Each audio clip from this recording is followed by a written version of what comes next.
Olá pessoal, vamos tratar agora sobre as gorjetas e a sua nova regulamentação. Você tem que ficar atento que as gorjetas nos últimos anos ela vem sofrendo diversas modificações legislativas. Nós tínhamos as disposições da CLT que eram precárias ou alguma outra súmula. Depois nós tivemos a lei da gorjeta própria. Depois nós tivemos a reforma trabalhista, que já modificou muita coisa a lei da gorjeta. Nós tivemos a medida provisória 808, que modificou a reforma trabalhista, e ela caiu, aí nós voltamos à reforma trabalhista original, e hoje nós temos a regulamentação da gorjeta pela medida provisória, hoje no dia em que falo, da medida provisória 905 do contrato de trabalho verde e amarelo, que instituiu o artigo 457A na CLT. Pode ser que já mais à frente ela seja convertida em lei, assim, para a gente não retroceda mais uma vez nessa promiscuidade legislativa que nós temos. Se ela for convertida em lei, tá? Já fica aqui a explicação, se não tiver nenhuma modificação, já fica aqui a explicação. Se não, a gente depois vem aqui e modifica, tá? Então, mas cuidado com isso, cuidado com o material que você está lendo, o que você está estudando, sobre o que você lê por aí na internet, porque você, se for um leigo, ou que não tenha tanta afinidade com o direito do trabalho, a lei da gorjeta, você pode pegar uma regulamentação que esteja a medida provisória 808, antes da reforma trabalhista, enfim, uma série de coisas aí complicadas, porque realmente a legislação vem mudando de maneira sistemática. Então vamos lá. Eu já falei em um vídeo anterior com vocês sobre o que é gorjeta, mas eu tenho que voltar a falar o conceito do que é gorjeta, né? Gorjeta, de uma maneira geral, é aquele pagamento espontâneo por terceiros. Eu posso contratar exclusivamente um empregado por gorjeta? Olha, sua forma de remuneração, seu salário vai ser as gorjetas que você receber. Eu posso? Não, de maneira alguma. Porque eu, empregador, estaria me eximindo da minha principal obrigação, qual seja pagar o empregado. Eu estaria dando a minha obrigação para o cliente, para terceiro pagar o meu empregado, e eu exploraria a força do trabalho dele para eu oferir lucro e outro que paga o salário. Realmente, de fato, não seria muito razoável, né? Então, o que nós temos hoje? Tá? Você pode contratar exclusivamente por gorjeta? Não. Gorjeta, ela é obrigatória? Não. Tá? É um pagamento espontâneo, que pode você tirar do seu bolso e dar ao empregado. Não tem problema nenhum, tá? Você cliente, tá? Dá ao empregado. Pô, gostei muito de você. Então aí, 20 reais para você, 50 reais para você, sem problema nenhum. Agora, você também tem aquela gorjeta opcional, que vem em forma de nota de serviço, né, de taxa de serviço, os famosos 10%, que agora também não são mais 10%, né? Você já chega no restaurante, são 16%, daqui a pouco é metade da conta. Entendeu? Daqui a pouco é 20%. Não dá. Mas eu vou explicar para você, no final desse vídeo, você vai entender o porquê que os estabelecimentos agora não são mais 10%, e são 16%, 15%, 14%. Por quê? A nossa legislação desde 2017, hoje a redação de que tem o artigo 457A, basicamente é a mesma lá de trás, 2017, de um projeto de lei, à época, salvo engano, foi de um deputado do PT, não me recordo, mas acredito que eu acho que foi sim, que instituiu, na verdade, esse imposto sobre a gorjeta. É um projeto de lei que eu chamo de imposto sobre a gorjeta, e eu vou te explicar o porquê que é um imposto sobre a gorjeta. Para mim não importa o partido se foi A, B ou C, só estou dizendo do que foi, tá? Sempre dou mais ou menos quando lembro a fonte. Mas por que eu chamo de imposto, e você vai entender aqui. Vamos começar pelo artigo 457, parágrafo 3º.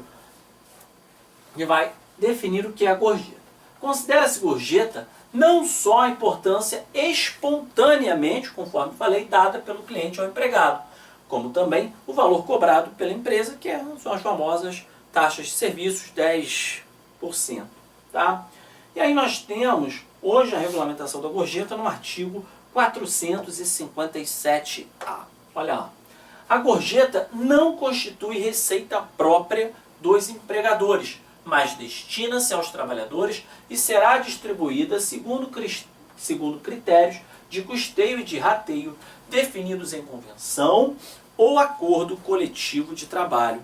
Então, primeira coisa, a gorjeta, quando a empresa recebe aquele valor via taxa de serviço, vem lá, você pagou lá R$100 na sua conta. De gorjeta, vamos supor que seja 10%. Então você vai pegar lá um valor, 10% de 100, vai pegar lá os R$10.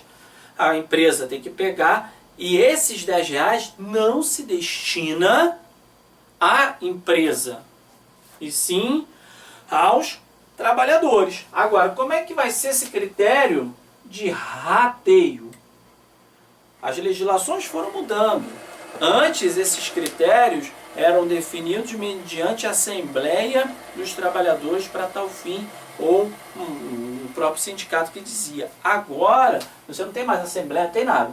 Vai ser definido em acordo ou convenção coletiva de trabalho, que vai dizer a forma de rateio dessa gorjeta. Então vai ter que estar lá discriminado. Se vai formar, por exemplo, um banco de gorjeta, olha, de cada conta, vai pegar, vai somar, vai ficar, uma conta.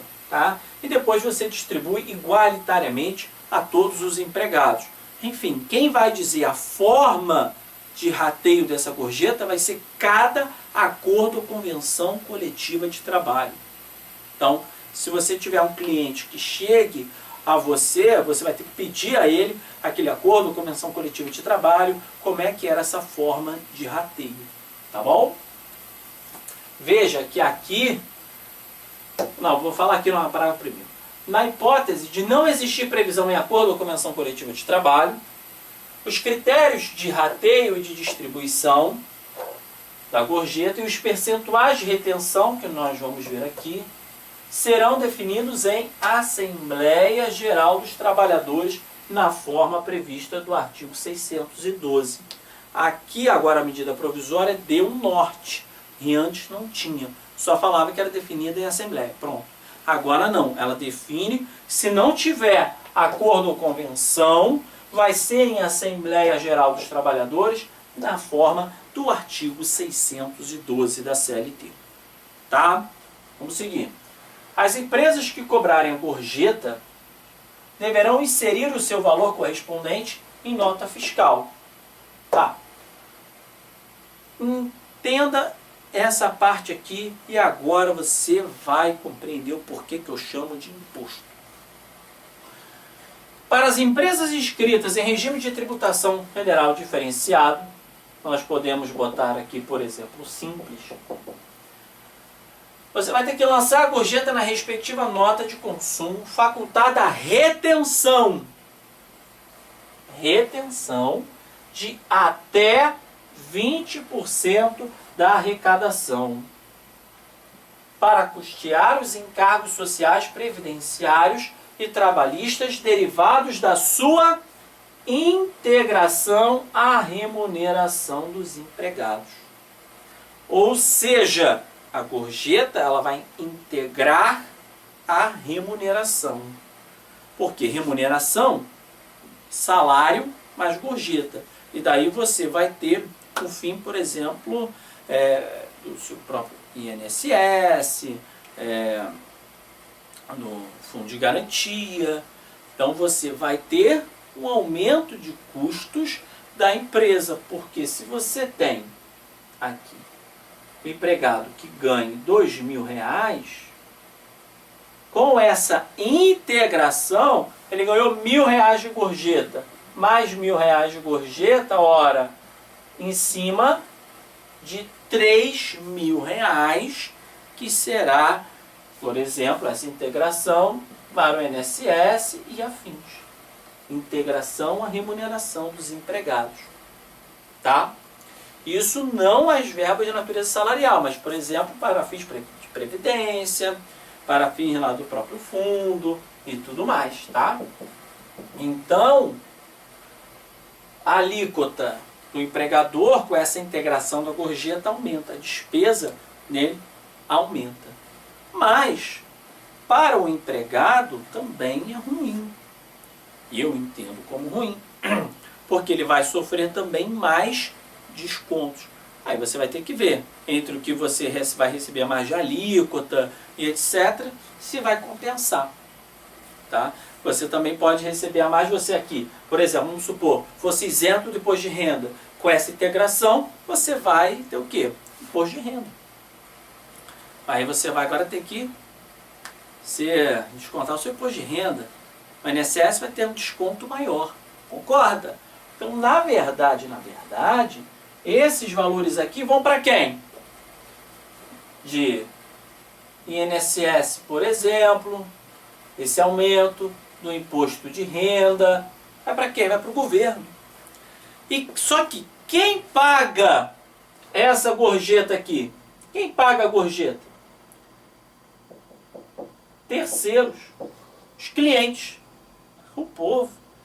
Então, esse valor que vai integrar, vai aumentar, quem está pagando é o próprio povo, é o próprio cliente, em forma de nota e taxa de serviço, né? Por quê? A empresa vai formar esse banco de gorjeta, vai somando, né? Toda gorjeta, imagine isso. Aí entrando. Se a empresa for pertencente ao regime de tributação federal diferenciada, ao simples, você vai pegar todo aquele bolo, somou aqui, tem 10 mil reais de gorjeta. Você vai reter até 20%. A empresa vai reter 20% da gorjeta que os empregados antes recebiam diretamente. É ruim, né? Aí vai pegar esses 2 mil e vão ficar para a empresa, para custear quem? E o aumento desses encargos, que vai estar pagando. Quem vai estar pagando, na verdade, isso são terceiros, são os clientes, essa gorjeta. Né? Porque esse dinheiro veio da onde? Essa gorjeta veio da onde? Paga por nós, clientes. Então, vai para quê? Para o INSS, vai para o imposto de renda, vai para o governo. Então, eu chamo isso de um imposto indireto. A gorjeta hoje, dessa forma, é um imposto indireto. Então, se você quer dar gorjeta para o empregado, pega e dá, pô. Pega e dá. Cara, gostei de você, seu serviço foi do caramba. Eu, por exemplo, quando vou a festas, casamentos, eu faço isso desde que o mundo é mundo. É quase que uma tradição familiar, né? Pior que é verdade. Levo sempre os 20, 30 reais, alguma coisa assim. Chego pro garçom, tá aqui, ó, meu amigo. Tá aqui pra você. O cara não sai do meu lado na festa. Não sai do meu lado. Bebida pra mim não falta, né? Comida, seja o que for.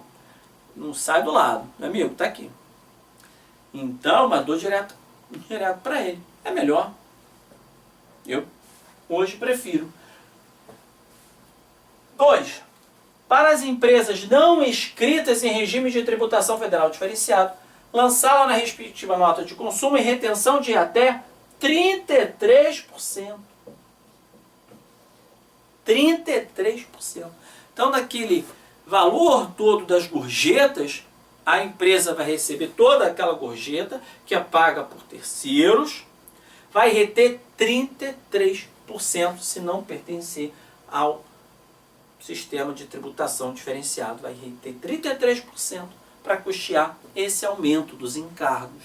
Só que esse aumento dos encargos, quem está pagando? Em forma de gorjeta, que está aqui, só que quem paga? Terceiros. Por isso que eu chamo de um imposto indireto. O que as empresas passaram a fazer então? Como aumentaram os encargos, ela aumentou também o número da porcentagem, não são mais 10%. Muitas hoje, aqui são 11, 12, 13, 14%. Entendeu? Então, na verdade, você vai pagar o 14%, porque aumentou o custo, está sendo repassado para quem? Para o cliente. E ele está pagando esse valor da gorjeta para custear esse aumento que vai para o governo. Entendeu? É isso. É isso. Então, é um imposto. Pô, você está dizendo para não pagar a gorjeta? Paga direto, pô. Amigo, não quero te dar não. Toma aqui na tua mão. Acabou. Melhor. É melhor. Vamos lá. Então, muito cuidado. Não é só porque a inflação aumentou, a empresa agora... Negativo, negativo. É por causa disso aí. 3. Você tem que anotar na carteira de trabalho e no contra-cheque dos seus empregados o salário contratual fixo e o percentual percebido a título de gorjeta. Então, se você tem um trabalhador que ele recebe por gorjeta, você tem que anotar o salário base dele e o salário fixo e o percentual percebido a título de gorjeta. Ah, mas é variável. Então, você vai colocar lá a média do que ele recebe, mais ou menos, de gorjeta. Tá? Lembrando, isso aqui não é novidade da medida provisória 905. Isso já vem desde lá da medida provisória 808, desde antes. Tá? Desde antes. Já vem lá, desde a lei da gorjeta, isso já existe. Só que foi tendo modificação aqui e ali, e agora está também nessa medida provisória. As empresas deverão anotar... Ah não, está aqui.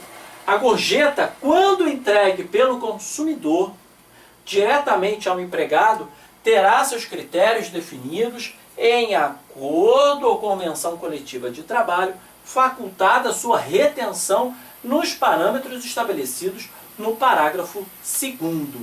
Parágrafo 2º nós vimos aqui. Tá? Ou seja, o ato de você chegar e dar para o empregado, se você colocar isso aqui, isso tem que estar disposto a acordo com a convenção coletiva de trabalho. Senão, a própria empresa pode... Olha a gravidade disso, né? Que já estava, né? Mas olha aqui. Diretamente terá seus critérios definidos em convenção ou acordo, facultada a retenção. Retenção de quem? Por parte da empresa, para aí sim ela distribuir. A retenção para atender ao fim do parágrafo 2º, para inserir e depois reter aquilo lá, para ver se vai cair aqui ou aqui. Quer dizer, olha que absurdo. Então, o fato, se eu quiser pegar, dar 50 reais, 20 reais, eu tenho que dar escondido. Isso pode estimular até uma briga entre os empregados, um fiscalizando o outro. Ó, eu vi, fulano te deu 20 reais, hein? Isso tem que ir para a caixinha lá para distribuir para todo mundo. É, porque se tiver isso definido em acordo com a convenção coletiva de trabalho, não se permite receber gorjeta diretamente pelos clientes. Ou todo o dinheiro recebido diretamente pelo cliente, pago pelo cliente ao empregado, deverá ser posto na caixinha para a posterior distribuição igualitária entre os empregados. Por exemplo, pode ser que isso esteja, vai depender de cada acordo ou convenção. Pode ser também, vamos primar pela boa-fé, que o acordo ou a convenção, tá, disponham. Não, pode o empregado receber diretamente, pode o empregado receber gorjeta diretamente dos clientes, ponto sendo destinado a ele. Pode ser. Tá, mas complicado, né? Meio complicado pelo até o que está em toda a lei, né?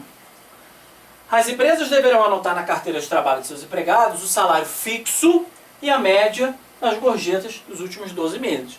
Basicamente complementa aqui o inciso 3. Tá? Então você tem que anotar lá que ele recebeu nos últimos 12 meses e fazer a média. Cessada pela empresa a cobrança da gorjeta de que trata o caput deste artigo, desde que cobrada por mais de 12 meses, esta se incorporará ao salário do empregado, tendo como base a média dos últimos 12 meses. Ou seja, se você recebeu R$1.000 de gorjeta nos últimos 12 meses, a sua média é R$1.000 de gorjeta e a empresa chega, você recebeu por mais de 12 meses, uma média de R$1.000 de gorjeta. A empresa chega para você e fala, ó, agora acabou esse lance de gorjeta, não tem mais cobrança de gorjeta aqui na empresa. Então você que trabalhou por mais de 12 meses e recebia isso, isso vai se incorporar ao seu salário. Você vai fazer a média, nesse exemplo que eu dei, vamos supor que a média seja de R$1.000, você vai pegar, você receba 2.000 e isso vai se incorporar, o seu novo salário será de R$3.000. É o que diz aqui, tá, o parágrafo 5º.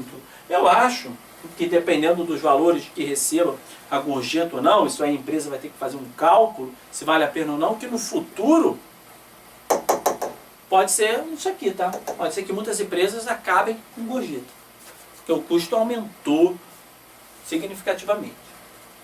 Comprovado o descumprimento do disposto nos parágrafos 1º, 3º, 4º e 6º, o empregador pagará ao empregado prejudicado, a título de pagamento de multa, o valor correspondente a 1/30 da média da gorjeta recebida pelo empregado por dia de atraso, limitado aí ao piso da categoria, assegurada em qualquer hipótese os princípios do contraditório e da ampla defesa. Tá bom? Então, gente, basicamente sobre gorjeta, hoje, o que está valendo nosso ordenamento jurídico é o artigo 457-A, até que ele seja convertido aí em lei. Vamos ver se vai ter modificação ou não. Mas essa medida provisória é uma cópia desde lá na reforma trabalhista, desde a lei da gorjeta. Eu não sei por que tanto vai, revoga, faz outra e tudo igual, né? É só para mandar um número, não sei o que é, não sei. Lembra que essa é basicamente a mesma, a essência é a mesma, essa retenção. Eu particularmente acho um absurdo, mas os que defendem entendem que essa integração na gorjeta, essa integração na gorjeta ao salário, o empregado vai se aposentar com um salário maior. Ele vai ter um fundo de garantia maior.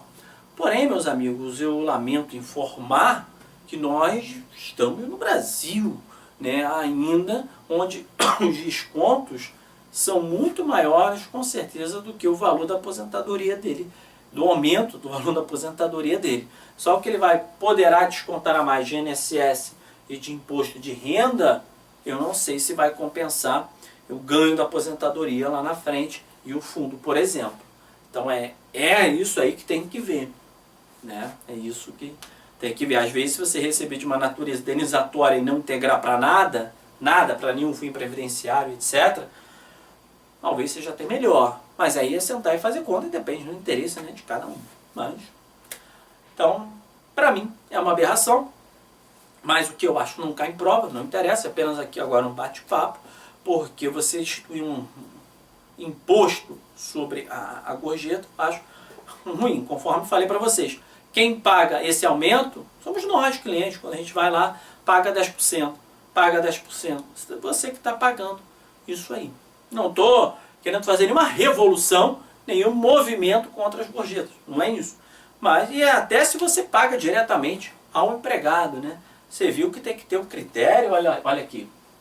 Ó, entregue pelo consumidor diretamente ao empregado terá seus critérios definidos em convenção ou acordo coletivo de trabalho. Então corre-se o risco, dependendo de você não poder dar diretamente. O empregado fala assim, poxa, muito obrigado, mas eu não posso ter que colocar lá na caixinha. Quer dizer, a gente chegou a esse nível, eu não posso premiar o cara pelo trabalho que ele fez, né? É inacreditável determinadas coisas que já vem essa mesma legislação desde antes. Quer dizer, complicado. E passa um, passa o outro, passa por comissão de não sei da onde, da justiça, por várias pessoas de diferentes governos e continua essa aberração em uma maneira igual. Que eu não acho nem um pouco benéfica. É ruim para a empresa, porque aumenta custo, eu acho ruim para o empregado, quer dizer, e é ruim para o cliente. E é ruim para o cliente porque onera. Quer dizer, mas é a vida. Tá bom, meus amigos? Então passei aí a técnica da nova lei da gorjeta para vocês. Forte abraço!